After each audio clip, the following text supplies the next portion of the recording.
April 21st call, that is the first call between President Trump and President Zelensky. Did you prepare talking points for the President to use during that call? Yes, I did. And did those talking points include rooting out corruption in Ukraine? Yes. That was something the President was supposed to raise in the conversation with President Zelensky?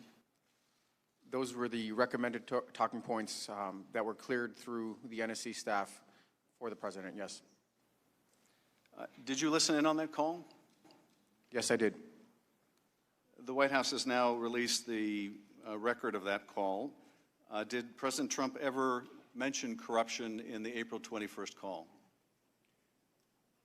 To the best of my recollection, he did not.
On July 25th, 2019, the call occurred. I listened on the call in the Situation Room with White House colleagues.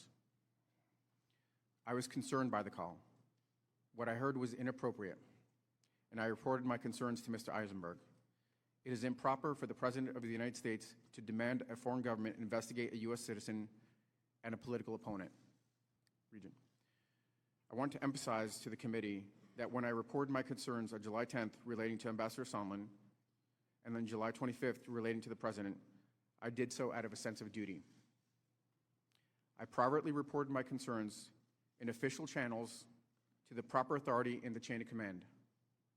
My intent was to raise these concerns because they had significant national security implications for our country.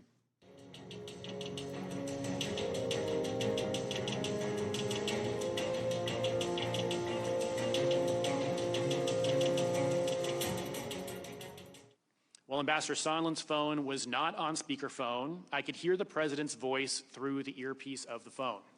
The President's voice was loud and recognizable, and Ambassador Sondland held the phone away from his ear for a period of time, presumably because of the loud volume. I heard Ambassador Sondland greet the President and explain he was calling from Kyiv. I heard President Trump then clarify that Ambassador Sondland was in Ukraine. Ambassador Sondland replied yes, he was in Ukraine, and went on to state that President Zelensky, quote, loves your ass. I then heard President Trump ask, so he's going to do the investigation. Ambassador Sondland replied that he's going to do it, adding that President Zelensky will do anything you ask him to do. Even though I did not take notes of these statements, I have a clear recollection that these statements were made. After the call ended, Ambassador Sondland remarked that the President was in a bad mood. As Ambassador Sondland stated, it was often the case early in the morning.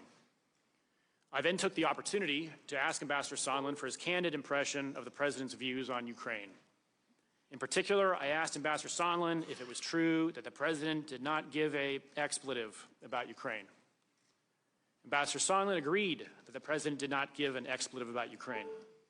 I asked why not, and Ambassador Sondland stated that the President only cares about big stuff. I noted there was big stuff going on in Ukraine, like a war with Russia.